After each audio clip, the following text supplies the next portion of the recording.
모든 교양은 남 얘기죠. 안 물어봐도 알려주는 남 얘기. 아날람 76회 방송 시작하겠습니다. 자, 사드 마지막 얘기입니다. 문화평론가 이동길 대표님. 안녕하세요. 의문의 그녀 쇼님. 안녕하세요. 안녕하세요. 저는 작가 홍대선입니다. 자, 우리 물뚝심송님 얘기부터. 자, 이분이 이제 힘든 수술을 마치시고 지금 회복 중에 계시죠? 네. 자, 저희 방송에 이제 출연을 하셨을 때 하셨던 말씀이 한국은 세계가 그냥 망하게 내버려 두기에는 너무 큰 경제적 단위가 돼버렸다. 대마불사론인 거죠. 네. 예. 이게 too big to fail이잖아요. 자, 한국은 전 세계 GDP의 1.6%를 점유하고 있어요. 전쟁이 나면 분명히 세계 경제에 파장이 있죠. 그런데 팬더님의 분석으로는 그렇게 커다란 피해까지는 아니다. 나 사실 전에 물뚝심송님 나오셨을 때 이 말을 하셨을 때 좀 안심이 됐었어요. 그 말을 듣고는 아 그래 그 정도 되면 우리가 전쟁이 그렇게 쉽게 나진 않겠지 했는데 팬더님 이 말씀을 또 보고 나 또 좀 불안해졌어. 그 미국의 입장에서는 적어도 그 유명한 서브프라임 모기지론 사태. 네. 이게 이제 뭐 이건 또 설명하려면 기니까 간단히 말해서 미국 부동산 거품 붕괴. 네. 예. 이 사태보다는 훨씬 별것 아니라는 거죠. 미국의 입장에서. 한 가지 확실한 거는 자 동맹의 본질이라고 하는 것은 자국과 동맹국의 이익이 함께 갈 때 동맹은 유지될 수 있죠. 그죠. 그게 만약에, 진짜 포인트죠. 이익. 그렇죠. 만약에 미국의 이익하고 한국의 이익이 만약에 상충되면요. 미국은 한국을 버릴 수 있죠. 그렇죠. 왜 아니겠어요? 자 이걸 전제로 깔고 광고 듣고 와서 방송을 계속해 보겠습니다. 우리는 언제든지 일본을 버릴 준비가 돼 있잖아. 이미 버린 거 아니고? 저한테서 뭐 달라진 거 느껴지지 않나? 뭐요? 아니 그 내 반짝반짝. 머리에서 반짝반짝이 아니라 빽빽. 흑채가 맞다 이거. 흑채는 아닙니다. 그럼 뭐 한방? 사람의 머리카락은 동물의 털이라는 거지. 그래서 동물 세포로 모근을 복원한다는 거지. 어떻게 돼? 가능합니다. 티스템 연구소의 동물줄기세포 배양액은 거짓말을 하지 않습니다. 나 이거 되는 거 보고 진짜 충격받았다니까. 지금 티스템 두피 클렌저와 두피 에센스를 검색해보세요. 과학이 당신의 모발에게 주는 선물 티스템입니다. 자, 이 방송은 제가 복화술사가 돼서 팬더님의 의지 팬더님의 의지에 따라 제가 영혼 없이 이야기하고 있습니다. 아, 본격 이것은 대륙간 탄도미사일이 아니라 스튜디오 간 탄도 방송이다. 예, ICBM 방송. 일본 얘기 나왔으니까 말인데요. 일본하고 비교를 해볼게요. 좀 불편한 비교가 될 것 같습니다. 우리나라 사람들은요. 일본이랑 우리가 동격이라고 생각하는 경향이 있다 그래요. 동격도 많이 쳐준 거 아니에요? 깔아보죠. 중국도 깔아보죠. 그렇죠. 미국에 있어서 한국보다 일본이 훨씬 중요해요. 그리고 세계적으로도 그래요. 그럴 리 없어. 일본의 지정학적 위치는 너무나 어마어마해요. 게다가 중국이 빠져나오고자 하는 바다 쪽 통로 있죠. 네. 일본이 그 블로킹하고 있잖아. 그쵸. 생긴 것도 손바닥처럼 생겨가지고. 온몸으로 막고 있는. 우리는 일본만큼 대우받기는 힘들어요. 이거는 그냥 사실이에요. 만약에 그렇다면 이거는 특별 대우죠. 자, 역시 난 특별했어. 그런 건가요? 우리는 동이족이라? 자, 국제사회는 성적표를 가지고 움직이죠. 우리의 성적표는 일본과 동격이 아니에요. 우리의 경제 규모, 우리의 군사력부터 시작해서 어떤 미국의 입장에서 무기를 팔아먹을 수 있는 구매력부터 해서 아니에요. 충성도도 그렇고. 정신력? 그거는 증신력이라고 발음해야 돼. 자, 그러잖아도 미국이 우리나라에 슬슬 삐지고 있었어요.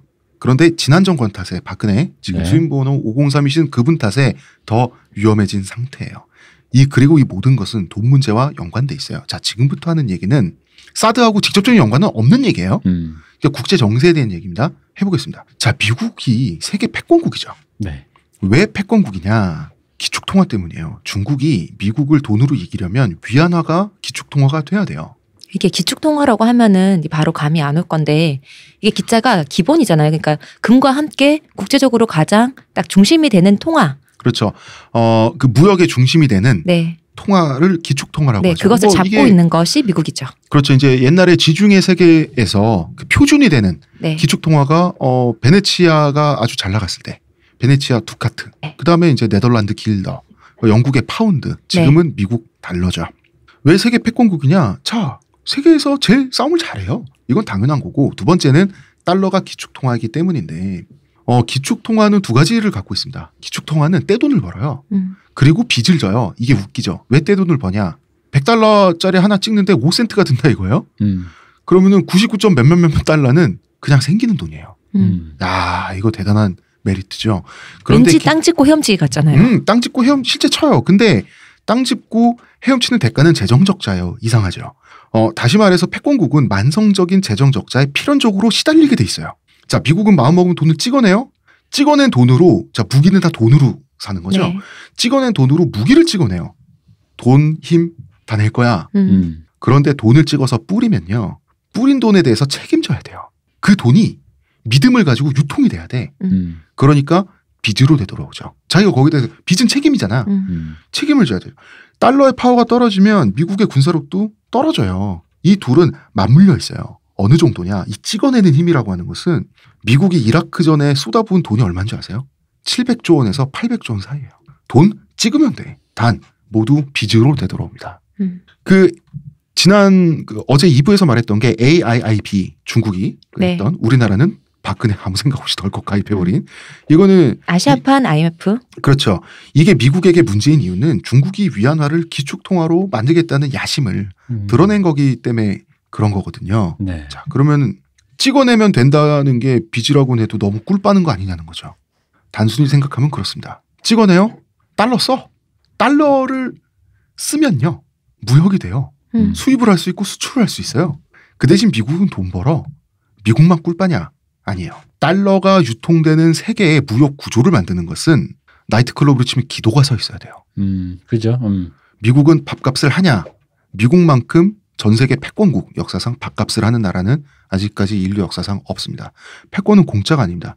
전 세계 바다를 미군이 다 지켜줘요. 전 세계 하늘도 미국이 다 책임져요. 자, 미국은 남미, 쿠바, 중동 이런 데서 나쁜 짓 많이 했어요. 네.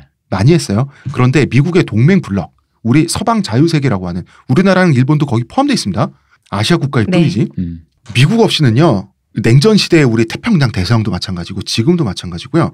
세계의 무역 자체가 불가능해요. 인류는 역사상 언제나 인류에겐 해적이 바글바글 됐어요. 원피스. 약간의 빈틈만 생겨도 해적이 나타나는 거예요. 지금 어쩌다 보니까 국제관계 역학상 소말리아 앞바다가 지금 비어있죠. 네. 지금 어떻게 됐습니까? 개판이잖아. 소말리아 앞바다, 소말리아 해적. 근데 사실은 모든 바다가 이런 것이 원래 이러고 있는 게 인류 역사의 디폴트 값이에요. 이게 바다의 본질이고 인류 역사 항상 그래왔어요. 자, 불과 100년 전까지만 하더라도 사락선이 합법이었어요. 사락선이 뭡니까? 국가 공인 해적이에요. 무역하고 다니다가 외국 국적의 배를 납포해. 이게 국가 공인 합법이었어요. 이 시대가 불과 100년 전입니다. 미국은요, 지금 바다와 하늘을 다 지키고 있어요. 어마어마한 겁니다. 역사상 이랬던 적은 없어요. 전 세계 바다는 미국 표준으로 통일돼 있어요. 세계 어느 항구 어느 배에 기름을 넣어도요, 이 밸브 표준, 기술 표준 있죠? 다 미국 표준으로 돼 있다고요. 심지어 수출입을 할 때도 미국은 자기 나라 은행을 시켜가지고 자, 이 회사 혹은 뭐 저 나라 사기꾼 아니니까 안심하고 물건 사려고 사고 팔라고 보증까지 서줘요. 엄청난 보안과 안전과 치안의 서비스를 제공하고 있는 거예요. 그죠. 그리고 물건 살 때 아까 기축통화 얘기했지만 네. 그게 진짜 크죠. 물건 살 때 돈이 이게 휴지 조각인지 뭔지 얼든 달러를 주면 일단 거래가 되는 거니까. 외국에 달러 통용 안 되는 데 거의 없잖아요. 그러면 그 달러를 안전하게 네. 쓰면서 물건을 사고 팔고 수출입을 하면서 전 세계 대부분의 국가가 경제가 돌아갈 수 있도록 책임을 져야죠. 미국은. 왜냐하면 달러가 기축통화여야 하니까. 그 책임을 뭘로 지냐. 막대한 군사력으로 물리적으로 지는 거예요. 대한민국은 미국의 어마어마한 수혜자입니다. 부정할 수가 없어요. 우리 GDP의 85%가 수출이고요. 수출 물동량의 90% 이상이 바다를 통하게 돼 있어요. 미 해군이 없었으면 우리나라의 경제 발전은 근원적으로 불가능했습니다. 자, 이거 신선합니다. 네. 자, 안전한 항구와 안전한 해역이 따로 정해져 있잖아요. 전 세계 바다가 다 안전한 게 아니라. 만약에. 그러면 희망봉 돌고 막 이래야 돼. 그렇죠. 네. 이 모든 것이 기름값, 그다음에 시간, 비용 다 들어가죠. 이것은 제품 가격을 올려요. 네. 그러면 우리가 미국에 물건 팔 때 미국에서 100원 하는 거 메이드 인 코리아는 70원 정도 해서 우리나라가 그걸로 경제 성장한 거 아닙니까? 그렇죠. 사줄만 하니까. 근데 신뢰성은 없죠. 그러니까 싸니까 사지. 실제 물건가면 한 40원이야. 나머지는 바다 유통의 과정에서 유통 과정이야. 근데 이거요. 전 세계 바다가 안전하지 않으면 100원이 넘어가요. 한 90원 돼도 물건 못 팔아요. 우리는 이 과정에서 우리나라 경제 발전이 성공한 거예요. 안전한 항구, 안전한 항로, 전 세계 바다가 이거를 미국 해군과 공군이 하는 거예요. 만약에 이게 없었으면 비용은 급격하게 상승하고요.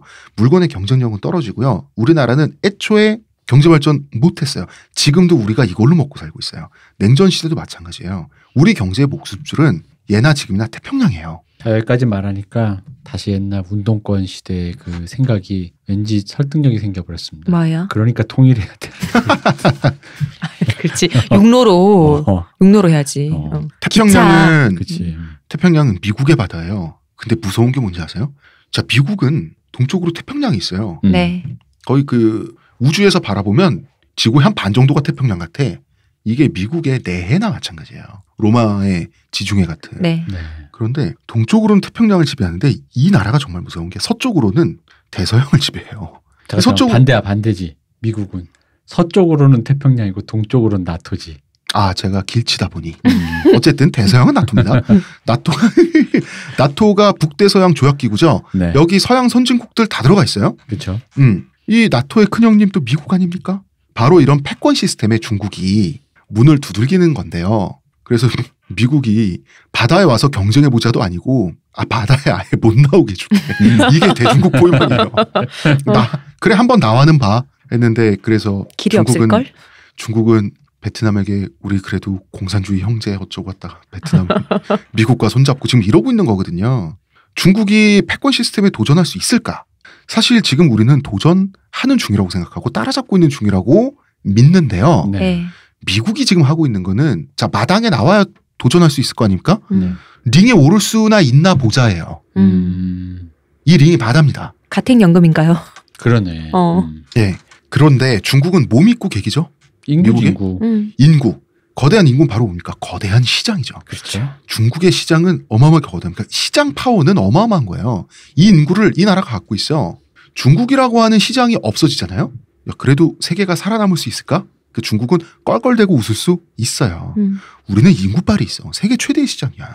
중국 진짜 무섭잖아요. 공산품이든지 생산품이든지 중국에서 뭔가 유행한다. 다른 나라에서 그 가격이 뛰어서 살 수 없고 이거 많잖아요. 참치 뭐 예를 들면 그렇잖아요. 무서운 나라 맞거든. 그래서 미국의 입장은 그 시장 동서남북으로 막아줄게. 막고도 되는지 보자. 아니죠. 막으면 중국은 원자재를 수입해서 중국도 우리나라랑 경제 성장 모델이 같아요. 중국은 땅덩어리와 인구에 비해서 이상하게 천연자원 이런 거 별로 없는 나라예요. 중국이 옛날부터 농경 국가였기 때문에 그죠? 그러면 니네 그 석유가 됐든 뭐가 됐든 원자재가 됐든 수입은 니네가 수입해서 니네가 만들어서 팔 물건 그걸 재료를 수입해야 되죠. 수입은 곤란하게 해주고. 그러니까 막고도 되는지 보자. 너네가 그렇게 할 수 있는지 보자. 수입을 해야 그걸로 수입한 걸로 물건을 만들어서 다시 파는데 수출을 할 건데 그 수입은 불가능해주고 완제품은 살 수 있게 해줄게. 그럼 식민지 되는 거죠. 그렇죠. 이겁니다. 그러면서 그 미국이 원하는 것은 그 중국에 이렇게 중국 경제를 흔들어 버리면 지금 중국의 하층민들 불만이 많죠. 양극화가 어마어마하잖아. 네. 이 상태에서 그 소수의 부자들만 살아남고 중산층은 다 몰락할 수 있어요. 왜 몰락하냐? 경제가 흔들려 버리면.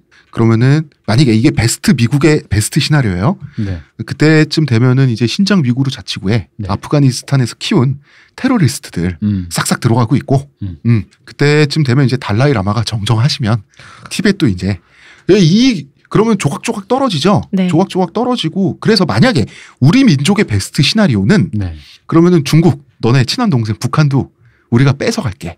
그럼 뺏어가면 누군가한테는 줘야 되죠. 어디에 입양시켜요? 우리나라죠. 근데 만약에 중국 경제의 근간이 되는 동북 삼성의 공업지구 있죠. 이것도 한국한테 줘볼까라고 할 수도 있대요. 그러니까 우리나라는 미국에 미친 듯이 붙어야 되는 거야 지금. 사실은 그래요. 근데 이건 베스트 시나리오입니다. 베스트 시나리오죠.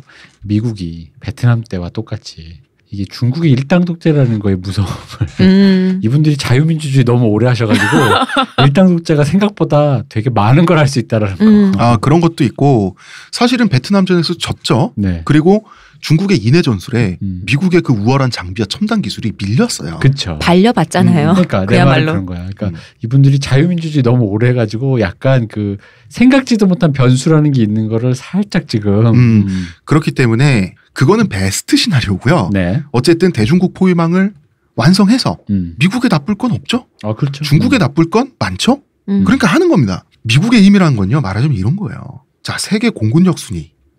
1위가 미국 공군이에요. 2위가 미국 해군이에요. 3위가 러시아입니다. 4위가 미국 해병대예요. 5위가 미국 주방위군이에요. 우리나라로 치면 예비군. 6위가 미군 태역 항공기 보관소예요. 나 이게 너무 신기한 게 저는 그냥 공군은 하늘, 해군은 바다 이렇게 생각했는데 해군이 공군력 순위도 있다고? 항공모함. 그러니까 그래서 그런 생각이 들었던 거예요. 요새는 중국이 미군 퇴역 항공기 보관소는 앞질렀다 그럽니다. 참고로 한국이랑 일본이 한 10위 정도 9위 10위 하면서 막 싸우고 있어. 멱살 잡으면서. 그러나 이 어마어마한 힘을 가진 미국은 이제 지쳐가고 있어요. 이것은 미국의 중산층이 붕괴했기 때문입니다. 자, 미국은 2차 세계대전 끝나고 반세기 이상 자유블록을 책임지고 지금은 세계를 거의 다 책임지고 있죠. 네. 엄청난 돈과 군사력으로 그냥 찍어내는 거야 다. 60년대 70년대를 거쳐서 미국은 중산층의 전성기가 옵니다. 네. 아메리칸 스위트홈이 완성되죠. 우리 옛날 미국 영화나 드라마 보면 많이 나오는 그 엄청난 규모의 브라운스톤 중산층 거주지 있죠. 이거 정원 있고 집집마다 차고 있고. 심슨네 집 생각하면 돼요. 그렇죠. 네. 아빠 차, 엄마 차 한 대씩 있고. 80년대 주로 헐리우드 영화에 많이 나왔던 차고 교회. 있고. 네. 애들은 한 2명, 3명 되는데 다 대학 보내고. 네. 그죠? 영화 E.T.에 나와서. 그렇죠. E.T.라든가 빅이라든가 네. 뭐 그런 데 많이 나왔죠. 이 중산층 거주 환경. 그럼 이 가장들이 뭘 그렇게 대단한 직업을 가졌냐면 아니에요. 그냥 공장에 출퇴근하는 아재들이에요. 블루칼라를 해도. 이 생활이 가능했어요. 이게 우리로 치면 아기 공룡 둘리죠. 네, 그 시대에 맞아요. 우리 고길동이 시골에서 상경한 고졸 출신 중소기업 만년 과장 아닙니까? 네. 그런데 당시에 정말 그 도봉구에 사는 그 김수정 작가님께서 자기 주민 이웃들 소시민들을 관찰해서 그대로 그린 거거든요. 2층 집에 살고 있었죠. 2층 집에 살고 있고요. 마당이 있고요. 주말에는 나무를 심어가지고 조경을 하세요. 난초도 자기 애도 키우고요. 3명인데 둘리를 비롯한 그 객식구들도 이렇게 또 부역이 가능하고. 맞벌이는 하지 않습니다. 그렇죠. 네. 그러면서 재산을 축적해가면서 그 당시 우리나라에서 중산층들이 이제 하나하나 유행하던 거 있지. 뭐 TV가 됐든 전축이 됐든 그 다음에 자동차가 됐든 하나씩 사 나가죠. 네. 이 60, 70년대 완성된 아메리칸 스위트 홈이 우리나라 80년대에 이제 미국판 고길동들인 거예요. 네. 우리나라의 중산층들. 이때쯤에는 이 시기에는 부자들은요. 이때 미국은 의외로 복지국가였어요. 부자들은 세금을 때려 맞았어요. 그래서 미국의 부자들이 그 절세하려고 세금 덜 내고 지역사회 봉사하면 세금 덜 내죠. 카네기 홀도 만들고 오페라 하우스도 만들고 엄청 많이 만들고 극장 다 만들었잖아요. 부자들이. 초창기엔 90, 70, 막 60, 70m로도 거의 안 내려갔던 걸로 아는데 약간 부자들 세금 비율이. 미국이 가장 발전할 때 네. 가장 폭발적으로 성장할 때 부자들의 세금 비율은 90몇 %였죠. 네. 은행은 그리고 투기가 불가능했어요. 은행은 굉장히 높은 도덕성이 요구됐어요. 미국에서. 그리고 이때는 미국 전체에서 미국 전국의 회사 노조 조직률이 50% 이상이었어요. 전체 임금 노동자 중에 노조 조직률이 50% 이상이었다는 얘기는 블루칼라들 있죠. 공장에서 일하는 사람들. 네. 육체 노동자들은 다 노조였다는 얘기예요. 이렇게 풍요로운 토양 위에서 히피 문화가 나왔죠. 그죠. 네. 아들내미들, 딸내미들이. 그런데 우리나라의 참여정부 시기에 있었던 거대한 오해가 미국에서도 발생했습니다. 규제와 국가 권력. 이게 고리타분한 국가주의 억압이라고 간주가 됐던 거예요. 그죠. 아빠가 집에서 술 주정하지만 그 아빠가 노조 1월인데 왠지 그런 기분 있잖아. 관치경제라고 해서 옛날에 네. 우리나라 민주진영은 오랫동안 관치경제를 혐오해 왔습니다. 그 독재와 그 자유에 대한 억압과 동일시한 거예요. 국가의 적극적인 개입을. 네. 우리 이 얘기 많이 했죠. 네, 네. 많이 했죠. 미국도 마찬가지예요. 민주주의, 미국이 다 됐잖아 이제. 네. 세계 최고의 국가가 되고 중산층 천국이 됐어요. 그러면은 이 민주주의의 다음 단계는 뭐예요? 이미 민주주의 하고 있는데 민주주의가 경제로도 가야지. 뭐냐? 규제 완화, 국가의 간섭을 축소하는 거예요. 그렇지. 자유주의, 내 재산, 네. 내 거. 이제 규제가 완화되니까 기업들은 노조를 탄압할 수가 있게 된 거예요. 여기서 제일 좋은 많이 말로 하면 노동 유연화라고 해요. 고용 유연화. 여기서 제일 많이 탄생한 그 내가 내 회사에 내가 내 맘대로 자르겠다는데 왜 네가 그걸 왜 내가 뭘 챙겨줘야 되며 뭘 관리를 해줘야 되면 그걸 왜 해줘야 되냐 이런 식의 말이 여기서 나오는 거잖아요. 여기서 나오는 거예요. 네. 내가 벌어들인 생산 내가 투자하고 내가 쓰겠다는데 내 건데, 내가 그치? 왜 널 줘야 되냐. 이때는 미국의 대기업의 CEO 있죠. 네. 네. CEO 예를 들어서 뭐 지금은 대기업의 CEO가 일반 노동자 있죠. 자기 회사에 일반 노동자의 몇백 배, 몇천 배를 받잖아요. 연봉을. 그렇죠. 이때는 몇 배 받았어요. 10배. 이 정도 받았어. 그 이상 막 100억, 200억씩 받잖아요. 요새는. 네. 받아봐야 다 세금이야. 음. 안 그래요? 일정 수준이 넘어가면 7, 80%가 세금이라니까?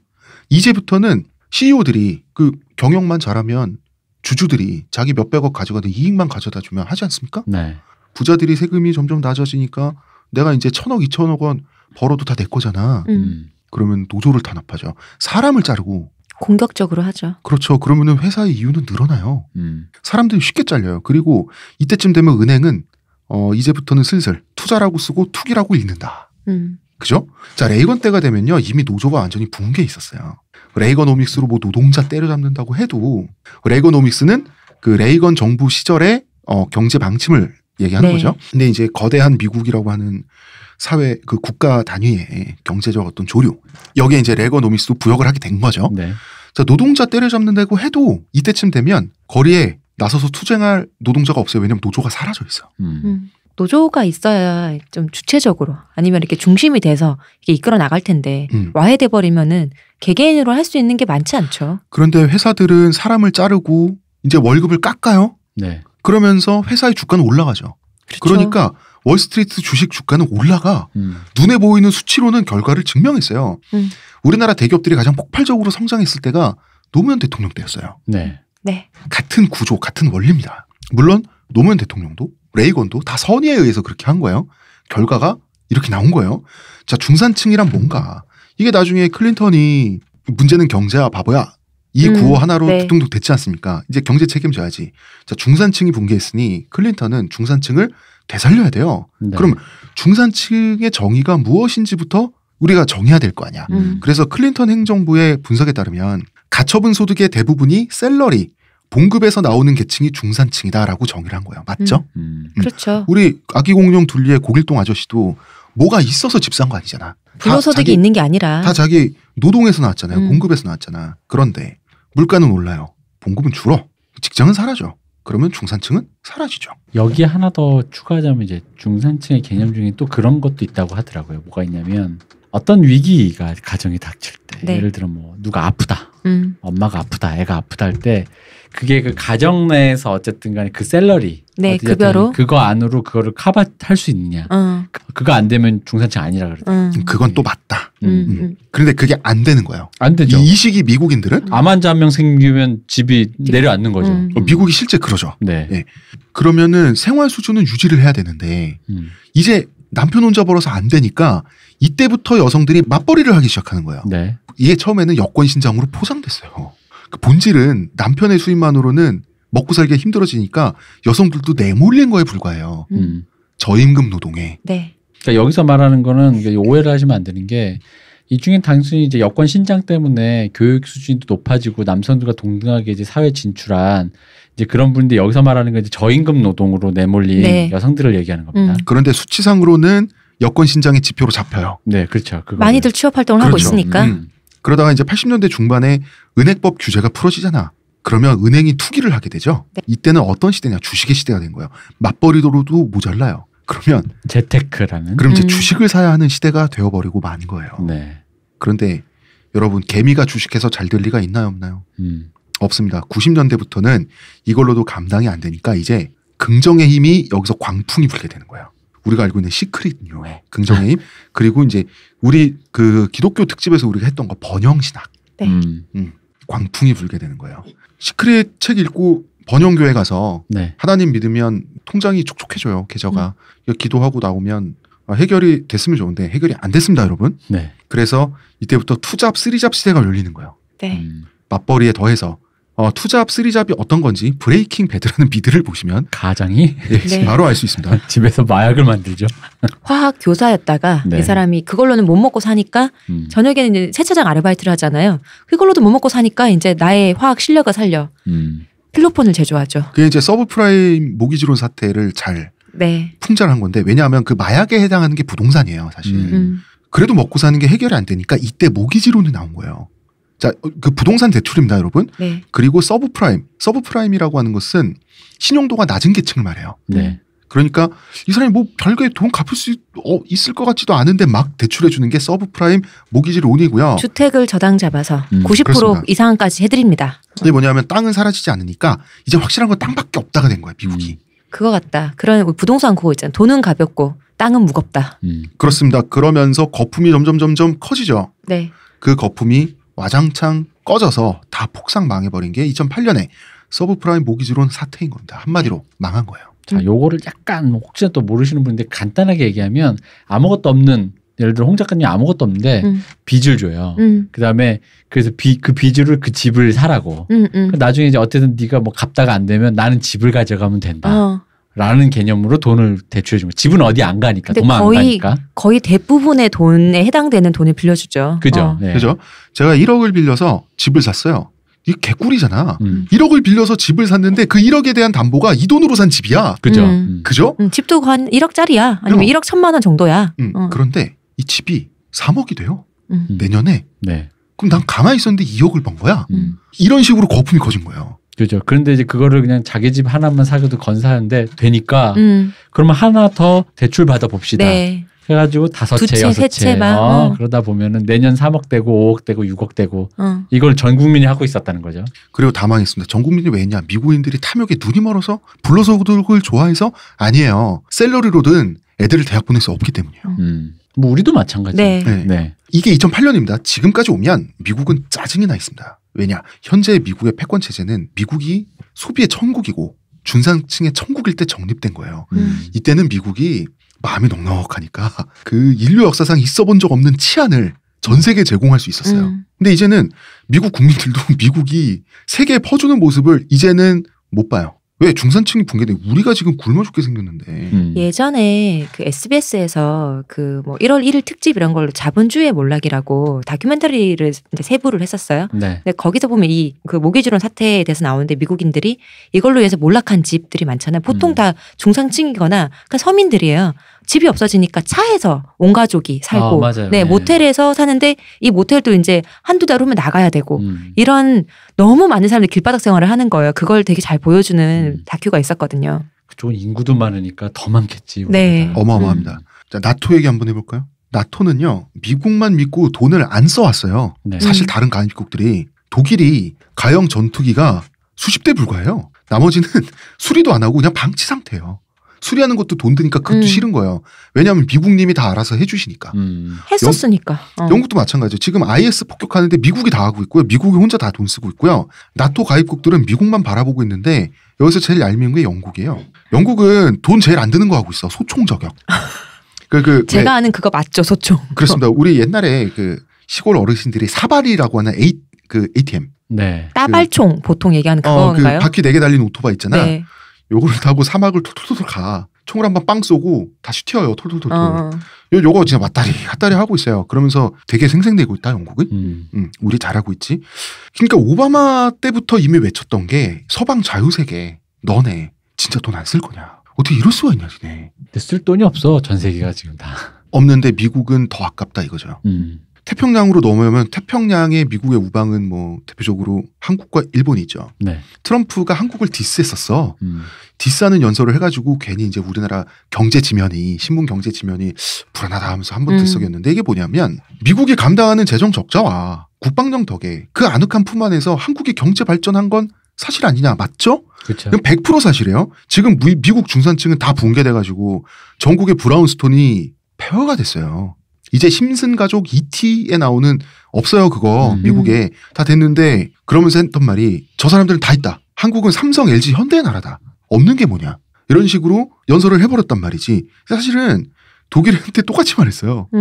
포르쉐, 벤츠, BMW의 나라가 이렇게 나오고 있다. 이렇게 얘기했다고. 트럼프는 현재 한국이 우리나라 국방에 쓰는 돈이 GDP의 2.6%예요. 우리. 트럼프가 주장하는 게 3%를 쓰라는 거예요. 어차피 우리는 미국 블록이고 한반도 남부라고 하는 것은 우리나라 국군과 미군이 치안을 공동 부담하는 구역이에요. 네. 우리한테는 큰 돈이지만 미국의 입장에서는 사실 이거는 정성만 좀 보여달라는 수준이에요. 트럼프 입장에서는 자기 나라 국민들한테 할 말이 있어야 돼. 트럼프의 주 지지층이 또 네. 몰락한 그 중산층이 많으니까 이게 연관돼 있는 거예요. 네.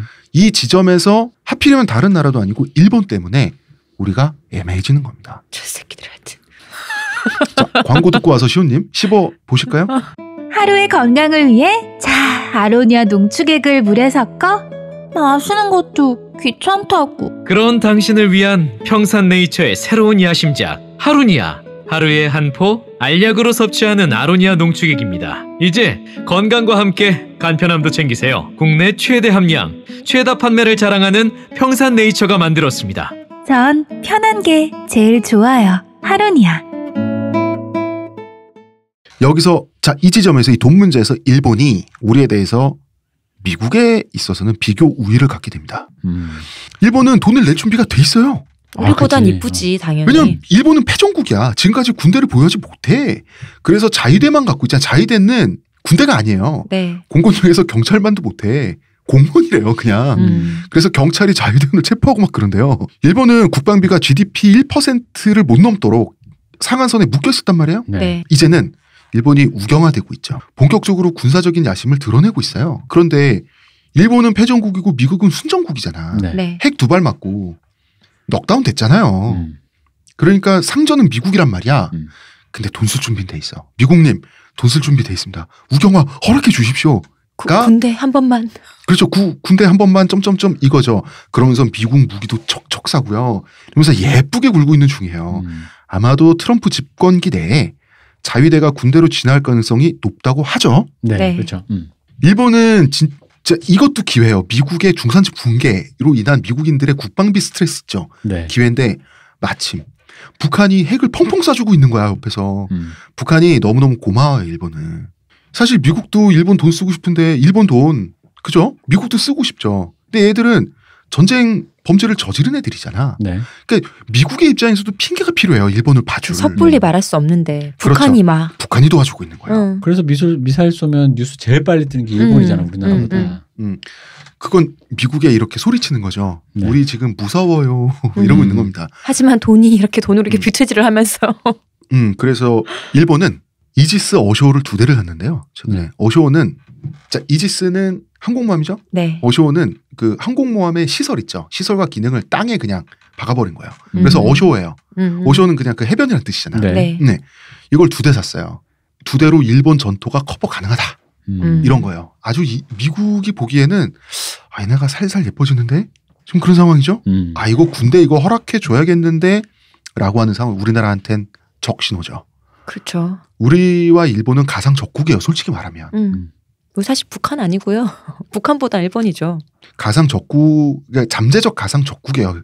유사시에. 그럴 수 있는 나라예요. 네. 그런데 일본은 우리나라보다 돈이 훨씬 많은데 우리나라만 국방력이 아래인 이유는 뭐 아래라고 치는 이유는 사실 규모는 그렇지 않지만 우리는 군대고 쟤네는 자위대이기 때문인데 네. 미국이 그 울타리를 점점 풀어주면 우리나라의 국가 100년 대계로서는 불리해. 근데 일본은 이쁜 짓을 하려고 지금 작정을 했어요. 잘하고 있어 이쁜 짓을 미국에. 그러면은 일본을 도와주는 북한 내 이놈들. 북한의 욕망은 따로 있겠죠? 하고 싶은 게 있으니까 계속 이러는 거 아니겠어요? 양탄 일성입니다. 양탄 일성. 자, 중국의 양탄 일성. 중국은 45년 전에 양탄 일성을 해냈어요. 양탄은 2가지 종류의 미사일 탄을 말해요. 핵폭탄, 수소폭탄 2가지죠. 그 위력이 어마어마하다는. 즉 핵폭탄입니다. 일성은 인공위성이에요. 양탄 일성은 바로 대륙간 탄도미사일 시스템을 말하는 겁니다. 인공위성이 조종하는. 네. 그렇죠. 핵탄두를 실은 대륙간 탄도미사일이 우주공간까지 날아가죠. 네. 여기서 인공위성의 안내를 받아서 다시 타격 지점에 떨어지죠. 네. 대륙간입니다. 어디로 떨어지죠? 태평양을 건너 미국에 떨어지는 겁니다. 미국의 입장에서는 싸움이 만약 나면 당연히 미국이 이길 것 같아요. 그죠? 이기기는 한다. 이기기는 하는데 가만히 생각해보니까 저 새끼가 죽기 전에 내 팔다리 하나 가져갈 것 같은 거야. 그러니까 몸 다쳐가면서 이겨봐야 미국한테도 좋을 게 없죠. 그렇죠. 그래서 미국이 한 게 그쪽 나라가 탁구를 그렇게 좋아하신다는데 우리 탁구나 치면서 얘기해 봅시다. 이게 핑퐁 외교입니다. 그렇죠. 포레스트 컴프에 나와서 네. 톰 행크스가 막 탁구 치잖아. 탁구도 쳤죠. 이 와중에 여기서부터 시작된 거예요. 대만이 미국에 버림받은 게. 미국을 따라간 다른 나라들한테 버림받아서 지금 정식 수교국이 한 20개국이 안 되나? 대만이 국제사회 왕따죠. 네. 사실 미국이 이쁜 짓은 더 많이 했는데 미국에. 왜? 양탄 일성을 잃었기 때문에 미국도 친하게 지낼 필요성을 느낀 거예요. 중국과. 그렇습니다. 북한이 원하는 것은 양탄 일성 시즌2입니다. 그 말은 핑퐁 외교 시즌2를 원한다는 뜻이에요. 이제 양탄 일성이 눈앞에 있어요. 그런데 미국은 기회를 주고 싶지 않죠. 그래서 가혹한 경제 제재를 하고 있죠. 지금 북한이 아마 뭐 20세기 이후에 북한만큼 잔혹한 경제 제재, 그 제재를 받는 나라가 과연 있을까라고 팬더님 말씀하시더라고요. 북한이 버틸 수 있는 게 지금 3년이 한계점이래요.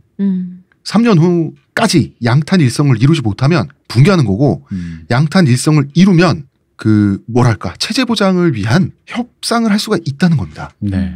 이 와중에 미국이 만약에 한국을 포기하고요.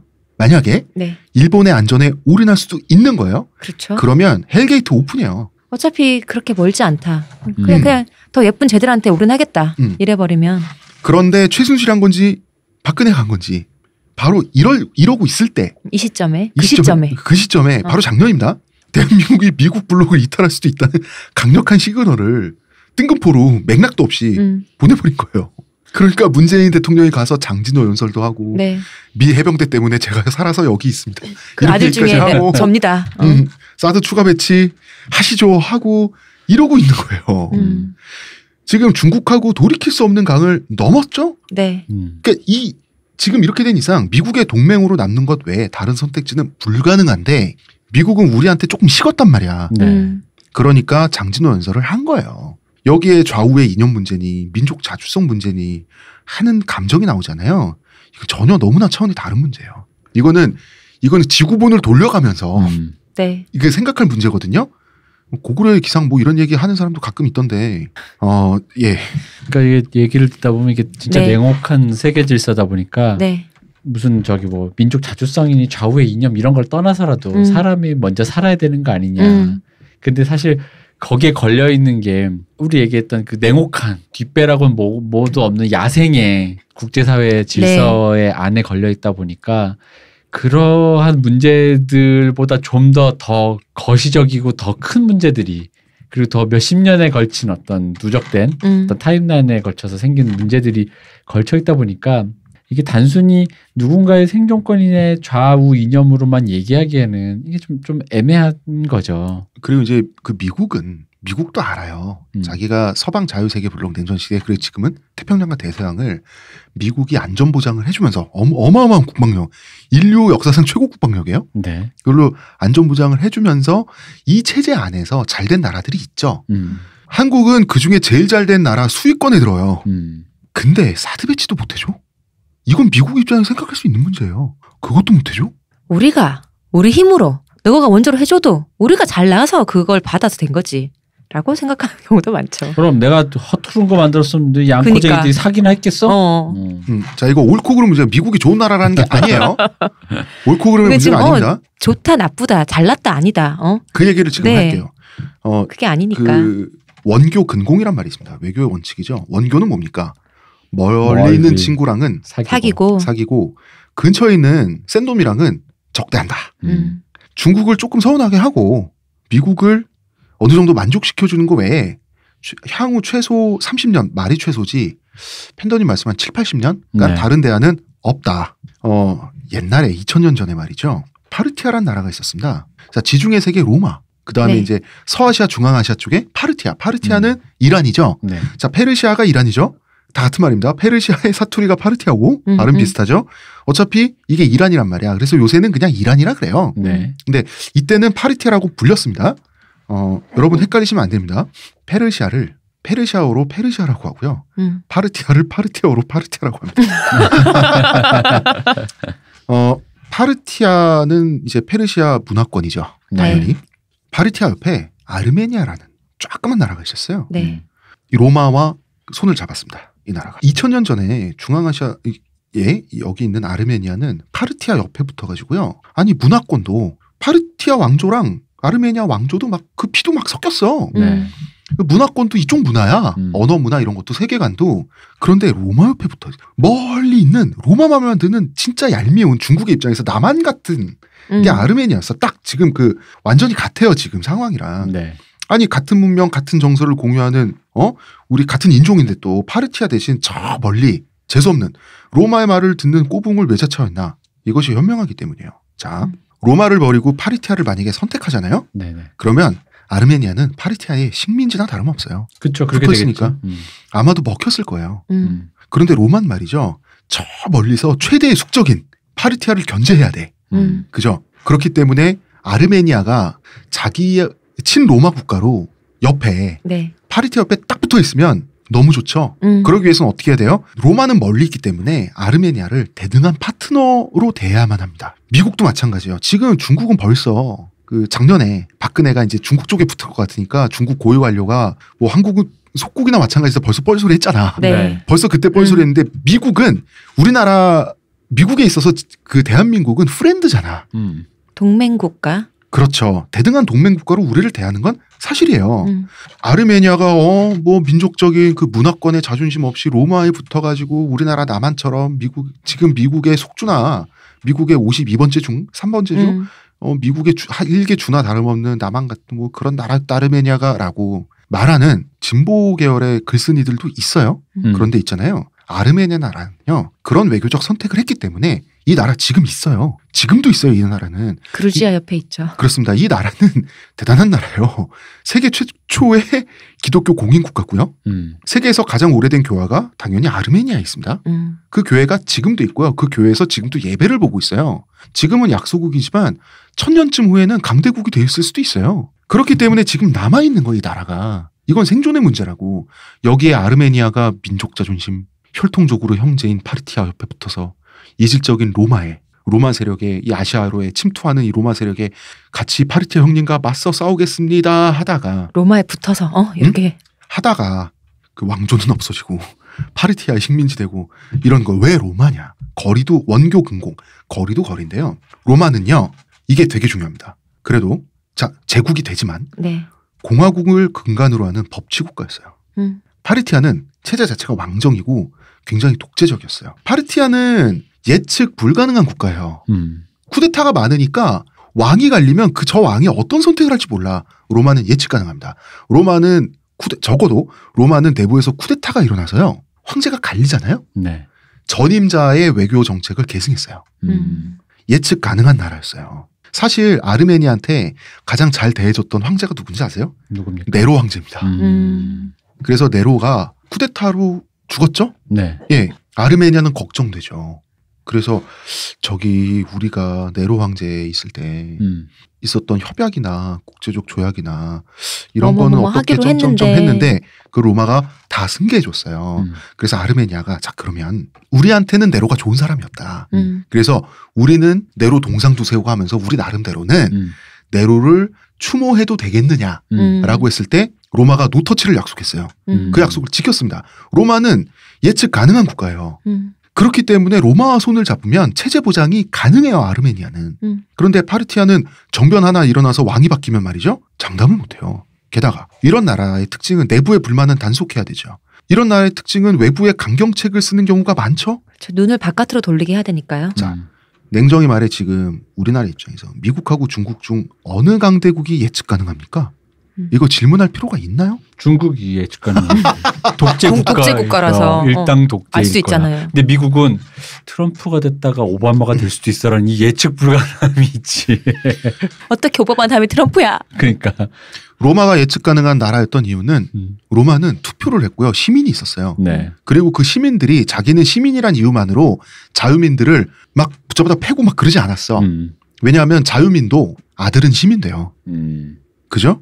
시스템이 보장하는 그렇죠. 이런 법치 있잖아요. 시스템이 보장하는 예측 불가능성이 있어요. 이게 현대로 오면 예측 가능성이 있어요. 네. 이게 현대로 오면 민주주의의 가장 큰 장점은 외교 국방의 차원에서는요. 예측 가능한 나라가 된다는 점이 있어요. 사람보단 시스템에 네. 좀 더 그 큰 무게가 있다. 그렇습니다. 예측 가능하다고 하는 것은 전임자가 싸놓은 똥을 아무리 국민들이 일어나서 이 전임자를 끌어내렸어도 후임자가 계승하는 그 예측 가능성을 보여주는 그 신뢰성을 보여주는 게 예측 가능성이고 이게 민주주의의 가장 큰 장점이에요. 공이든 과든 가지고 간다. 그렇습니다. 우리나라는 30년 40년 만에 예측 가능한 나라가 되는데 성공했어요. 국제 수준이 된 거예요. 네. 그런데 만약에 문재인이 정권 바뀌었다고 사드를 철회하잖아요. 지난 수십 년의 민주화를 말아먹는 거예요. 우리나라 진보 진영의 최대의 큰 성과가 민주화 성공이죠. 네. 이거를 사드를 철회하면 말아먹는 거라니까요. 거꾸로예요. 민주화 세력들이. 예, 바로 그런 겁니다. 그래서 이 예측 가능성은 민주주의에 있지만 자본주의도 있어요. 제가 이 얘기를 한번 해보겠습니다. 중국이 예측 가능성이 미국만 없는 나라라는 점을 제가 지금 설명을 하고 있는 겁니다. 이번에 중국 또 위챗 닫아버렸잖아. 이 역설적으로 예측 가능하다니까 그래서 그럴 줄 알았다니까. 그러니까 닫을 줄 알았잖아 전부 다. 근데 팬더님 말씀이 진짜 중요한 것은 입을 틀어막는 게 아니래요. 네. 그거는 자기 나라 국민들 그냥 괴롭히는 거에 불과해. 예를 들어서 중국 국민이 얼마나 괴롭든 미국이나 우리나라 상관없어요. 그렇죠. 맞아. 이게 진짜 냉엄한 국제 질서야. 문제는 중국의 자본주의입니다. 중국의 자본주의가 사실상 들어갈 틈이 있는가? 중국은 엄밀히 말해서 자본주의 체제가 아니라고 하더라고요. 왜냐? 자본주의의 핵심은 이 나라 저 나라 상관없는 재산권 보장이라는 거죠. 여기서 재산권은 타인의 재산권 포함인 거죠. 자신의 재산권뿐만 아니라. 네. 다. 외국인이든 내국인이든. 그렇죠. 자, 중국은 외국인의 자본, 지적재산, 기술 이거를 시장의 크기를 이용해서 빼앗는 걸 목표로 하고 있어요. 네. 그래서 합작회사가 아니면 애초에 진출이 불가능하잖아. 네. 결국 다 가져가겠다는 거거든요. 언제든 공산당이 원하면 약탈할 수 있다는 거예요. 이거를 전 세계 대기업들이 울며 겨자 먹기로 오케이 하는 이유는 시장이 엄청나게 크니까 네. 팔아먹을 게 있기 때문인데 자 중국 가서 결국 안 망한 한국인 사업하는 아재들 있죠. 네네. 결국 성공해서 부를 추적하는데 성공한 사람들 있죠. 하나같이 중국인 여성분하고 결혼한 케이스예요. 이게 재밌는 게 그 시스템이 어느 정도 보장되니까 왜 예를 들어 시스템이라는 게 어떤 그 관리들의 비리가 좀 없고 네. 뭐 통관이나 이런 어떤 그러니까 국가 시스템이 잘 정비된 곳에서는 이런 경우가 잘 없대요. 즉 자수성가한 사업가들이 많은데 관리가 비리가 많거나 뭐 그런 거 있잖아요. 뭐 어디가 부패했고 시스템이 부패했고 이런 데가 독재가 있고 이러면은 성공하는 사업가들이 주로 이런 케이스라 그러더라고요. 현지 여성 혹은 현지 남성과 결혼을 하여 그쪽에 적을 만들어 놓은 상태에서 하지 않으면 불가능하다고 하더라고요. 왜냐하면 약탈당할 가능성을 차단하는 거죠. 네. 현지화에 성공하려면 결혼뿐이다. 네. 중국은 무조건 동업을 해야 되는데 그 동업자가 배신하면 무조건 끝이래요. 기본적으로 중국은 타국의 기업과 개인의 재산권을 보장을 안 해주는 체제고 이 체제는 고의적이에요. 이게 초반에 이제 우리나라에 공장을 세워서 했을 때 인건비가 오르고 여러 가지 때문에 중국으로 넘어간 회사들이 정말 많았잖아요. 네. 근데 진짜 대다수의 분들이 그걸 다 그대로 놓고 왔었거든요. 그렇죠. 이런 경우가 진짜 많았었어요. 그래서 베트남이 그 예측 가능성, 신뢰성을 보여주기 위해서 재산권 보장을 해주잖아요. 이게 베트남과 중국의 차이야. 이게 사실은 원래 모델이 유고슬라비아의 티토가 했던 방식이에요.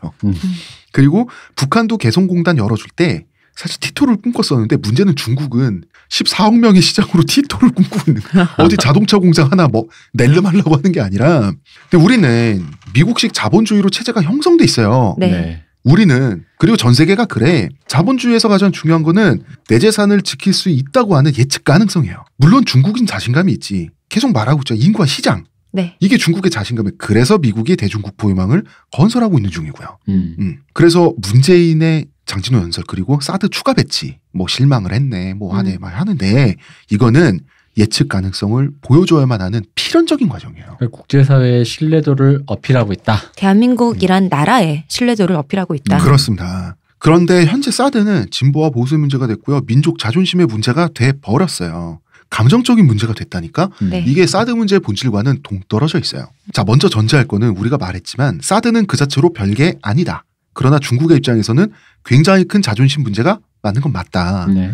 그냥 박근혜가 난장판을 저질렀고요. 우리가 치우고 삼켜야 돼. 끝이에요. 그리고 이거는 민족적 문제가 아니에요. 제가 하는 말은 아니고요. 밀덕들이 네. 밀리터리 덕후들이 유사 군사문화 평론가라고 부르는 진보 진영에 계신 네. 그 분들이 있죠. 예, 군사평론가. 네. 이분들이 착각하는 게 있어요. 국방은 민족 자존심 문제가 왜 아니냐면 국방은 체제 단위를 지키는 거지 민족 단위를 지키는 게 아니에요. 1, 2차 대전 때 게르만족인 다 같은 게르만족인데 영국하고 독일이 싸웠어요. 영국 켈트족 아니야? 앵글로색스는 게르만이잖아. 켈트는 그 웨일즈, 스코틀랜드. 이 패배자들. 산에 숨어서 하는. 여러분 의식이나 국방은 체제를 지키는 거야. 체제의 시스템, 행정과 경제를 지키는 거예요. 네. 남북 전쟁은 그 같은 나라가 그럼 애초에 내전을 왜 합니까? 경제적 패러다임과 패러다임의 싸움이었잖아. 네. 사드는요 좌우의 문제도 아니고요. 정의 문제도 아니고 더더군다나 윤리의 문제는 아니에요. 제가 팬더님하고 핸드폰이 타오를 때까지 이어폰 쓰세요. 다음에는. 가장 기억에 남는 말이 이분의 말씀이 저한테 그러더라고요. 대선 씨 정치적으로 올바른 미사일이란 게 있어요? 이게 여태까지 들은 말 중에 네. 가장 스마트한 말입니다. 그죠. 너무 신선했어요. 이 말씀이. 아니 정치적으로 올바른 미사일이 있어요? 아니 그 미사일에 왜 윤리가 개입해? 이게 국방이라는 거야. 공정거래에 의해서 하고 철을 이거 하는 사람들 착취하지 않으며 노동자들을. 공정거래 미사일도 웃기고 민족 자존의 미사일도 웃기다. 생각해보니. 그 팬더님이 막 흥분해서 우리 둘은 친하니까 남자끼리니까 막 욕도 중간에 막 네. 쓰시고 그랬는데 PC들이 사드가 동성애 혐오인 줄 안다고. 그게 뭔 소리야? 아니 PC들이 사드가 동성애를 혐오하는 기득권 문화인 것처럼 미 제국 중에 뭐 이런 걸로 접근한다는 거야.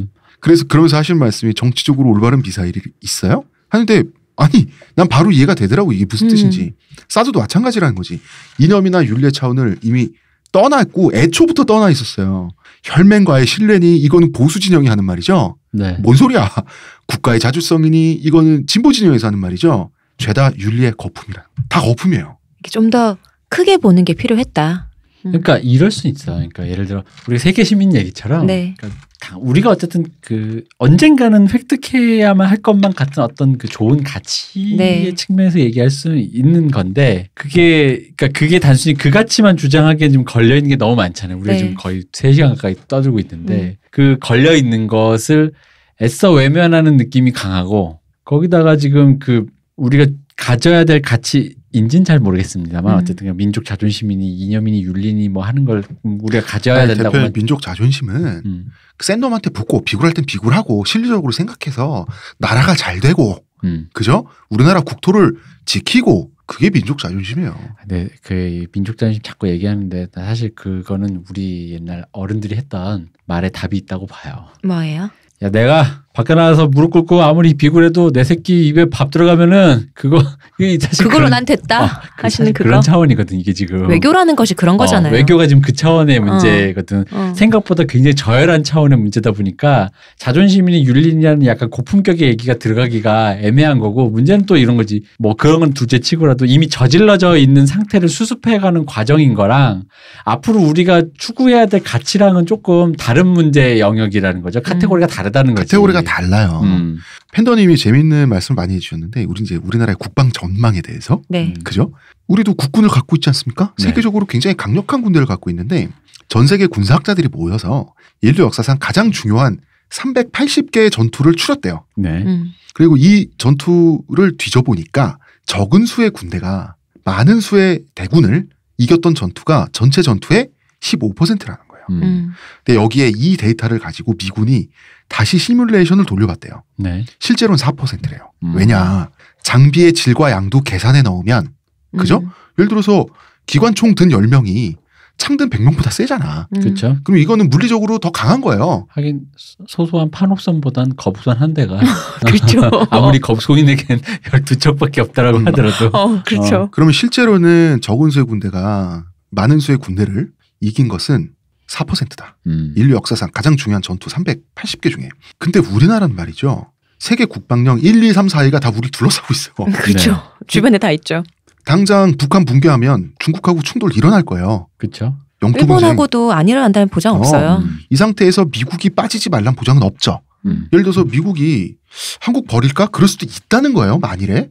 전쟁이란 건 만일의 상황에 대비하는 거 아닙니까? 네. 그래서 우리가 만들었답니다. 현무미사일. 현무미사일 이제 그 현무미사일 2가 순항미사일이고요. 네. 3가 탄도미사일이에요. 근데 이 순항미사일은 항속거리 1500km로 만든 거예요. 엄청난 기술이죠. 네. 이거 러시아 기술 뺏기고 훔치고 뭐 다 해가지고 어떻게 만들었대. 국방부가 뭘 이렇게 슈킹을 많이 하는 것 같은데도 다른 일로 또 일은 또 하고 있네요. 그러게요. 팬더님 말씀 역시 슈킹으로. 우리나라 국방이 비용 대비 성능 있죠. 네. 뽑아내는 거. 가성비 최고의 나라다라고 하시는데 방산비리가 탄작하다고 하여도. 아니, 근데 방산비리 생각해도 그렇지만 사람을 우습게 봄에도 불구하고 우리 군대 가본 남자들은 그 육군이 돌아가는 그 퀄리티 있잖아. 사실 병영도 되게 깨끗하고 6.25 때 쓰던 수통을 아직도 깨끗하게 쓰고 있는 거 보면은 확실히 가성비 좋아. 병안 걸리고. 좋아. 사람을 우습게 봐서 그럴 거지. 항속거리 현무 2가 순항 미사일 날아가는 조그만 비행기죠. 폭탄 덩어리 비행기.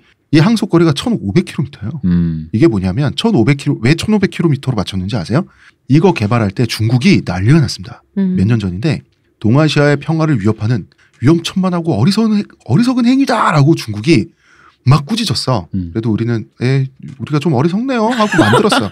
왜 1,500km냐. 베이징을 타격할 수 있습니다. 대한민국 어디에서도 만약에 우리가 중국을 이길 가능성 4%란 얘기예요. 네. 그렇죠. 과학적으로. 네. 우리 주변의 국가들에게 이길 확률은 100% 진다는 얘기지.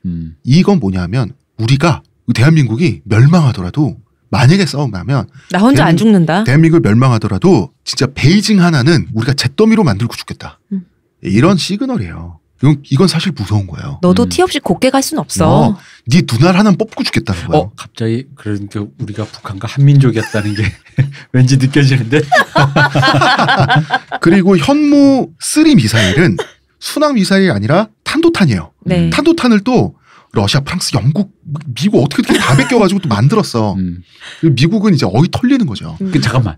그 사이에 그걸 뺏기기 위한, 그러니까 국방부 확실히 사람을 알아보는 게 그걸 뺏기기 위해서 중간에 갈아받쳐진 사람도 있을 거 아니야. 뭔가. 있겠죠. 뭔가 첩보질도 하고. 그 사람들 다 어디서 뭐 하고 있을까. 그 팬더님의 표현으로는 씹고 뜯고 맛보고 즐기고.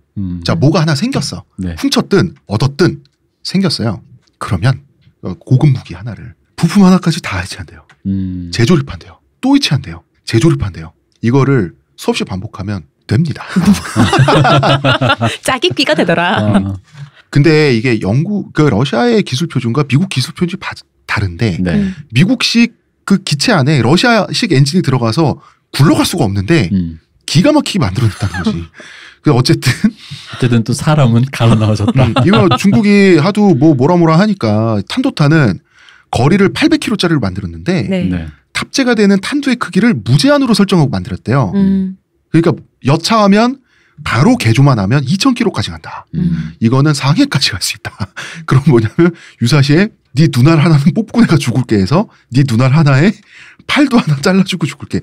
이렇게 되는 거예요. 그러니까 이게 문돌이라 제가 원리는 잘 모르겠는데 기술적으로 그렇다 그래요. 사실 한국도 할 일은 따로 하고 있어요. 이거는 뭐냐면 대한민국이 멸망해도 회복할 수 없는 상처는 하나 안겨주고 멸망하겠다. 그럼 함부로 못 건드리잖아. 그렇죠. 이게 전쟁 억제력이라고 하는 거죠. 그러니까 그럼 이제 대한민국 멸망하고 베이징 날려버린 다음에 우리는 그 죄를 우리 후손들이 받아서 영원한 노예로 우리의 시를 날려버린 네 조상들이 말이야 천륜의 폐륜의 죄를 진 영원한 노예로 선배 우리 조상님들은 그래도 패기로 강막 쏘시고 가셨지만 후손이 다 대를 받는다. 이런 시나리오인가요? 굉장히 비관적으로 보자면 서울에 살아서 마음이 편하네요. 대한민국 망할 때 같이 가겠네요. 저는. 그러니까 내가 전에 얘기했잖아. 폭탄이 떨어질 때 폭탄에 터져서 죽는 게 아니라 그 폭탄이 내 머리에 맞아서 뇌진 타고 죽고 싶은 거야. 그렇지. 바로 그렇게 즉사. 0.1초도 허락하지 않겠다. 그렇죠. 그럼요. 고통은 싫다. 자, 요새 화제가 되는 호구 사건이 있습니다. 국방비리 호구 사건. 진보 진영에서는 이거 다 난리 났다 그래요. 예. 우리나라 호구다. 바로 치누크 헬기를 구매한 사건이죠. 팬더님한테 물어봤어요. 우리가 얼마나 호구 쓴 거냐. 국방비리냐. 팬더님 말씀으로는 호구긴커녕 세계에서 제일 잘 샀다. 왜냐하면 이게 지금 문제가 되고 있는 게 뭐냐면 자 노후기종이다. 네. 낡았다. 낡았다. 완전 중고품을 사왔다. 비싼 돈 주고. 수십 년 된 거 사왔다. 게다가 부품도 더 이상 생산이 안 된다. 이거 폐기 처분 당한 거 아니야. 돈 내고. 게다가 항법 자치는 노후됐는데 업그레이드도 안 되고 정밀 장치도 모두 없고. 단종된 폐차를 비싼 가격에 사온 거 아니냐. 자, 그렇죠. 르망 이런 거 사왔다. 네, 그것도 돈 주고. 그렇죠. 그리고 폐차료를 받는 것도 아니고 했는데 이제 전투기와의 차이를 말씀을 해주시더라고요. 전투기는 기체가 노후가 빠릅니다. 마하의 속도로 날기 때문에. 네. 음속. 음속의 속도로 막 날아다녀요. 전투기는. 그렇기 때문에 금속 피로도가 장난이 아니래요. 그래서 전투기를 그 보수할 때 있잖아요. 네. 다 해체한대요. 부품을. 그런 다음에 금속 부품 하나하나를 다 엑스레이를 찍는데요. 그래서 금속 부품 나사 하나까지도 속에 그 실금이가 있잖아요. 무조건 교체. 노후 상태를 보는 거죠. 그렇습니다. 그렇기 때문에 전투기를 업그레이드 한다는 건 없대요. 전투기를 모델이 바뀌잖아요. 네. 그러면 기체를 그냥 새로 만드는 거예요. 잠깐만. 금속 피로라는 게 네. 방금 그 전투기가 음속에 그 날아다니는 걸로 피로 가서 실금이 가면 교체한다고 생각하니까 얼마 전. 네. 딴 얘기입니다만 모 자동차의 엔진 차에 고정하는 그 나사가 금속 피로로 나사가 절단이 돼요. 그 앞에 본네트 안에서 엔진이 헛돌았다는데 네. 어디 금속은 음속에서 피로를 느끼고 어디 금속은 그냥 땅에서 그냥 공중에 사실은 플라스틱 나사가 아니었던 걸까요? 그런데 헬리콥터는요. 기껏해야 시속 200km로 난다는 거예요. 자동차예요. 그죠? 우리 KTX보다 느린 거잖아요. 게다가 자동차 브레이크 밟고 가속하고 그 마찰이 있잖아. 네. 공중에 떠 있어. 금속이 피로해질 일이 없대요. 그래서 그 미국의 F 시리즈에 들어가는 전투기는 모양이 똑같고 설계가 근간이 같아도 업그레이드 될 때 처음부터 끝까지 프레임부터 다시 만드는데 아파치 헬기가 1형, 2형, 3형, 4형 업그레이드 될 때 기존에 있는 걸 떼고 그 있는 몸통 있죠. 거기에 다시 붙여서 만든대요. 이게 헬기라는 거죠. 헬기는 원래 그렇게 쓴대요. 헬기는 딱히 고철이 없다. 그렇습니다. 치누크 헬기 지금 부품이 문제라고 하는데요. 치누크 헬기는 전 세계 베스트셀러래요. 그렇기 때문에 중고차 시장으로 치면 소나타나 아반떼 같은 거야. 단종이 돼도 상관없어요. 부품 필요하면 중고나라에서 사면 된대. 전 세계에 치누크 헬기 부품 많고요. 필요하면 갖다 쓰면 된대요. 필도님 하나만 알고 둘은 모르시네. 왜 그런지 알아요? 아니 우리나라는 현대자동차를 왜 씁니까? AS 때문에. 아니 전화를 딱 하면 째깍째깍 해줘야 되는데 그걸 내가 굳이 중고나라에 접속해가지고 지금 부품 내가 일일이 다 그거 해야겠어. 부품 샀는데 벽돌오면 어떡해. 그러니까 미국에 전화해가지고 AS 해달라고 해서 바로바로 와가지고 기름 넣어주고 찰지게 나사도 조여줘야지. 내가 죽을 죄를 졌습니다. 그리고 문제가 되는 뭐 항법 장치, 뭐 신무기를 탑재할 수도 없고 정밀 장치. 헬기는 전투기가 아니잖아요. 네. 헬기 조종을 한번 배운 사람은 헬리콥터는 다 조종할 수 있는 거고 이게 무슨 항법장치 정밀장치 이게 웃기는 얘기라는 거지. 왜냐하면 이 첨단 무기들이 왔다 갔다 하는 전쟁터에 투입하려고 산 게 아니래요. 그 전쟁터에 기름 필요하죠. 네. 그 기름 왔다 갔다 날라주고 실으려고 이 헬리콥터를 산 거예요. 용도 자체가. 도락구야? 도락구입니다. 하늘을 나는 도락구로 산 거예요. 짐만 잘 실으면 돼요. 그런데 수리온 우리나라 그 헬리콥터가 수리온입니다. 자체 개발한. 네. 수리온이 어떤 모델이냐에 따라서 우리나라도 이제 옵션질 하잖아. 자동차 살 그렇죠. 때. 우리나라 자동차 살 때 그냥 뭐 내비게이션을 다냐 안 다냐 이런 걸로 자동차 가격이 차이가 나는 것처럼 수리온이 대당 180억 원에서 300억 원 사이예요. 네. 옵션에 따라서 용도에 따라서 치누크는 전 세계에서 수십 년 동안 성능이 검증된 아주 커다란 헬리콥터인데 이거를 대당 50몇 억에 다 싹 사온 거예요. 그러면 도락구가 필요한데 네. 수리온으로 도락구를 만들려면 이거는 아무리 싸게 찍어내도 그 프레임을 공장 그 프레임을 다 바꿀 거예요. 설계를 찍어내도 최저선이 180억 원인데 자 수리온의 적재량 자체가 차이가 나는 게 수리온에 기껏해 8명 탄대요. 치누크 헬기는 한 대에 1개 소대가 들어간다는 거지. 1개 소대면 몇 명이에요? 1개 소대 한 40명 들어가는 거지. 그렇지. 2인승 스포츠카를 지금 도락구로 개조하겠다는 얘기잖아. 그러면 치누크 헬기를 사는 게 가장 현명한 판단인데요. 그조차도 아주 좋은 가격에 깎고 깎아서 잘 샀다고 합니다. 자, 이외에 이 말씀을 드리냐면 지난 정권에서 있었던 일은 특히 뭐 국방비리 막 이런 게 있으니까 이명박이나 박근혜 이런 분들이 임명했던 사람이 관련돼서 벌어진 일은 다 국방비리고 적폐고라고 생각되기 쉬워요. 그러나 잘한 건 잘한 거예요. 왜 이걸 굳이 구분해줘야 되냐면 이게 감정 문제로 비화되지 않을 것도 감정 문제가 되면 좌우 문제, 이념 문제가 돼서 국방의 본질이 이상해진다는 거예요. 그리고 이제 사드 문제는 이제 슬슬 결론으로 가면 국익 문제고요. 절박한 생존 문제라는 거죠. 자, 보수는 이런 식으로 말을 하잖아요. 한미 혈맹 관계를 제한하고 혈맹? 그냥 동맹이에요. 피를 왜 나눠요 미국이 우리랑. 우리가 그냥 그렇게 얘기하는 거죠. 리니지 아니었어 우리? 우리가 이탈리아 마피아야? 걔네 진짜 피석잖아. 저는 우생학자입니다. 백인이랑 섞이면 이뻐지더라.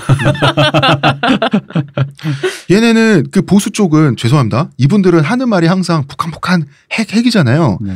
핵 위험에서 살아남기 위해서 사드 없으면 우리는 다 죽는다. 이게 이 보수 쪽의 논리잖아요. 네. 전제가 틀렸잖아. 그죠? 우리가 이거 설명했잖아 이번 주에. 그러니까 논파가 되는 거야 바로바로. 그 논파가 되면 다른 논리를 갖고 와야 되는데 다음 날 북한의 핵 위협에서 살아남기 위해 다시 이러잖아. 진보 진영은 이걸 좀 민족적인 자존심 문제, 주체성 문제로 갖고 가니 네. 이게 도덕의 문제가 되고 감정의 문제가 되고 진보 진영 이런 분들은 그 성주 가서 눈물도 흘리고 이런 사람도 나오고 이 모든 게 동떨어져 있고요. 그리고 또 이런 논리도 있어요. 이게 좀 논파가 되면 진보 쪽이나 보수 쪽이나 좀 짜증이 나니까 이 진보 쪽에 있는 어떤 분들은 아무래도 미국의 비판적인 감정을 우리가 수십 년 동안 진보 진영이 유지해 왔지 않습니까? 네. 아니 중국이 우리 경제에 더 중요해졌다. 우리 수출 1위가 25%인데 이 중국이다. 언제까지 미국만 챙길 것이냐? 아 이제 이미 중국이 더 중요해졌다. 수출 시장으로서. 중요한 것은 수출 품목이라는 거예요. 중국의 경우에 반제품이 수출돼요. 대체로. 네. 우리나라가 그 부품이나 반재료 어느 정도 가공된 형태로 가서 중국에서 완제품이 되는 거예요. 네. 반제품 수출이 중국에는 메인이에요. 이게 통계의 함정이라는 거지. 미국에 가는 것은 대체로 완제품이에요.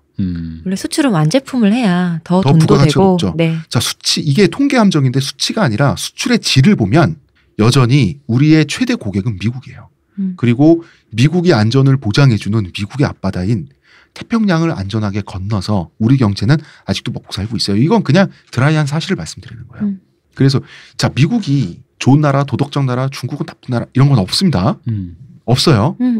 여러분 착각하시면 안 되는 게 반대도 없고요. 반대도 없어요. 그런데도 파트너십을 맺기에 어떤 성격의 나라가 더 좋은지를 우리가 파악하기 위해서 예측 가능성이란 말을 가져온 거예요. 물론 이 말은 팬더님께서 하신 말씀입니다. 여기 생령으로 와 계신 분께서. 그렇습니다. 네. 제가 조종당하고 있는 거예요. 네. 자, 다시 한번 강조할 것은 원교 근공. 패권국은 패권국이 두 나라가 있어요 지금. 네. 패권국은 가까이가 아니라 멀리 있을수록 좋아요. 가까운 강자는 상전이고요. 멀리 있는 강자는 파트너예요.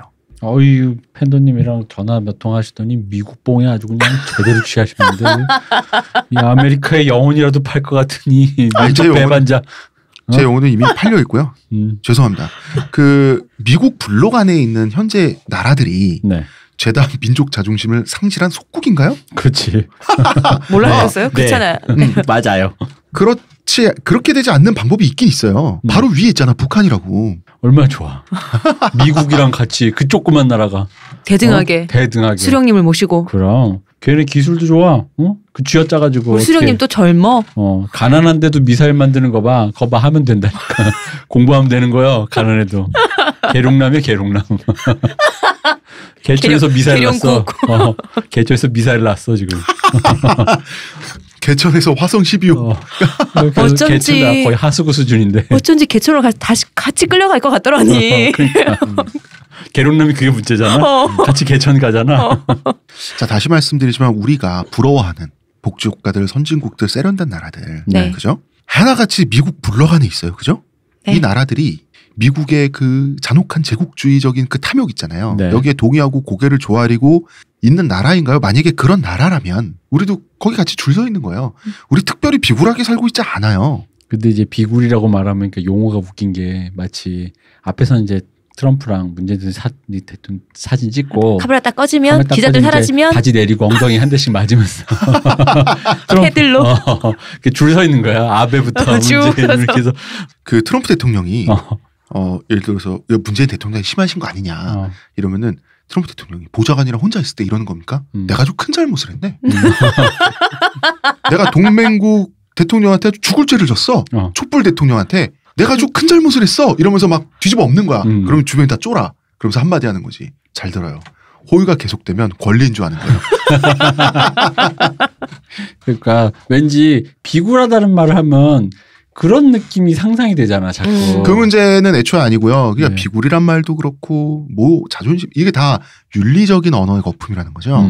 국가 간의 외교를 얘기하면 실리. 우리 다 실리를 움직이는 거잖아요. 그렇습니다. 그리고 그게 전부라는 거예요. 그리고 팬더님의 말씀은 모든 군사 전문가들도 그렇고 사실 머리만 조금 굴리면 상식의 차원에서도요. 현재 우리나라의 국익은 미국의 국익과 같이 가는 관계예요. 우리나라의 국익과 미국의 국익은 타협점이 많아요. 그럼 같이 가는 거예요. 이게 동맹이고요. 끝. 베트남조차 미국하고 손을 잡았어요. 베트남 내가 이겼잖아. 네? 꿀릴 게 없잖아 미국에. 뭐 그건 그래. 베트남은 최고지. 그럼 꿀릴 게 없어. 그 세계 패권국인 미국이 베트남에 가서 베트남전에서 잘못했다고 사과까지 해가면서 자기가 진전쟁에서 해가면서도 그 베트남은 미국 입장에서 약소국이에요. 네. 그래도 손을 잡은 거예요. 이게 국제 관계입니다. 그게 외교죠. 그리고 이게 외교는 이래야만 하는 겁니다. 이게 뜨겁게 얘기할 것도 아니고 그냥 그래. 옛날부터 그랬고요. 지금도 그냥 그런 거예요. 하늘은 파랗다. 외교는 그런 거다. 여기서 팬더님의 표현, 남자끼리 같이 막 낄낄대면서 전화한 거니까 욕도 하고 막 이러면서 뭐 PC, 그 PC한 건 좋은 거예요. 그죠? 근데 왜 충이라고 그랬냐 우리가. PC와 상관없는 곳에 PC함을 가져오면 충이에요.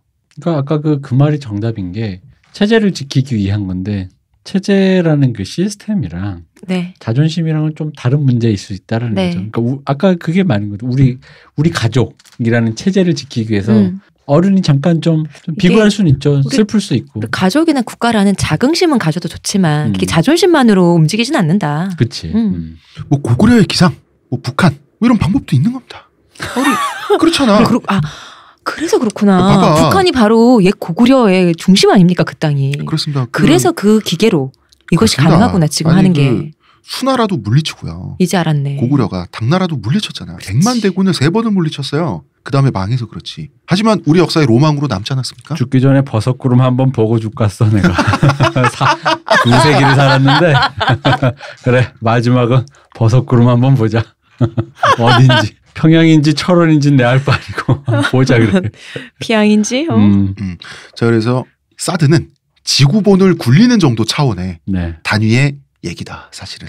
여기까지 하겠습니다. 우리 이제 민족 명절 맞아서 이 얘기를 하게 되면은 어른들은 또 보수 얘기를 하고 또 젊은 우리는 뭐 작은아버지 삼촌들은 또 진보 쪽 얘기를 하면은 프레임이 틀렸다. 큰 틀이 틀렸다. 들어보시라. 그렇게 말하면 안 돼. 이렇게 말하면 안 돼? 이렇게 말한 거지. 쭉 듣다가 뭘 하나만 알고 둘은 모르시네 하면서 너무 진보적인 분에게는 또 요 얘기 해드리고 그렇죠. 보수적인 분에게도 또 요 얘기 해드리고 뭐 알고라 떠들어.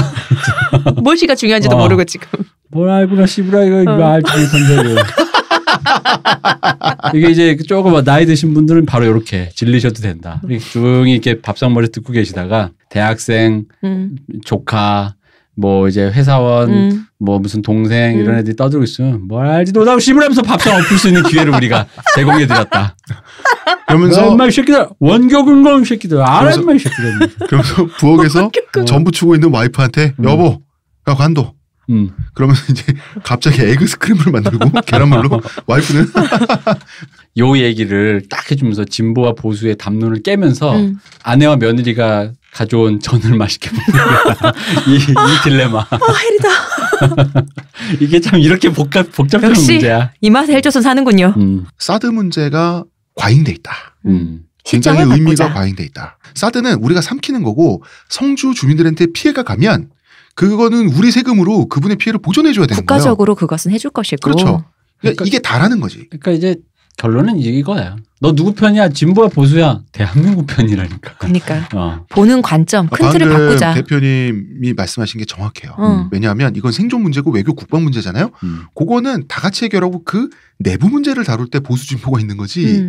어떻게 이걸로 보수 진보가 갈릴 수가 있습니까? 의미가 이게 과잉되면. 또 잘못 들으면요. 보통 보수 쪽에서 하는 얘기 있잖아요. 왜 개개인의 이런 것은 국가에서 해줘야 되는 거 아니냐 이렇게 뭔가 얘기를 할 때 야 나라가 먼저 했어야 사람이 있지 국민이 있지 너 지금 근데 이거랑 또 다른 얘기예요. 그거랑 또 전혀 다른 네. 얘기입니다. 그게 국가를 그러니까 체제를 수호하는 게 보수의 원래 그 주된 어떤 그 도그마인 건 맞는데 네. 체제에 대한 얘기를 하면 무조건 보수가 되는 건 아니라고. 그러니까. 이 두 개를 헷갈리면 안 돼.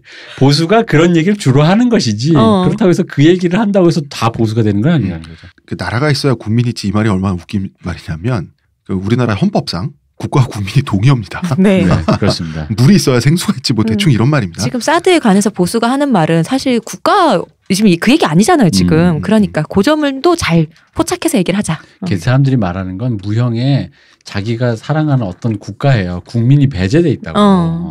그렇습니다. 자 여러분 여러분의 아내분이 전을 부치면서 본가의 부엌에서 착취당할 동안 신나게 떠들어서 어르신들을 이길 수 있는 나는 허리 아프게 붙이고 있는데 저 인간이 저 앞에서 뭐 좋다고 저렇게. 그렇기 때문에 슬픈 게 이 얘기를 여러분의 가정에 있는 여성분들이 못 들을 확률이 너무 높다. 그 제사 얘기랑 군사적인 얘기가 막 뒤섞이는 뒤섞였어. 지금 머릿속에 떠오르는 단어가 대륙간 탄도 전부치기 막 지금 이러고 있는데 그러니까 어쨌든 이 문제는 그렇습니다. 누가 말씀하시든 우리 얘기 한번 하자. 사각깎기를 주도하고자 지금 이런 말이 나오고 있으니 이제 이 방송을 마칠 때가 됐고요. 지금 스튜디오 시간이 다 됐습니다. 저희가 이번 주 얘기를 길게 하느라 스튜디오 시간을 다 썼어요. 이제 나가야 됩니다. 자 여러분 추석 즐겁게 보내시고요. 의문의 그녀 시호님 감사합니다. 문화평론가 이동규 대표님 감사합니다. 감사합니다. 저는 작가 홍대선입니다.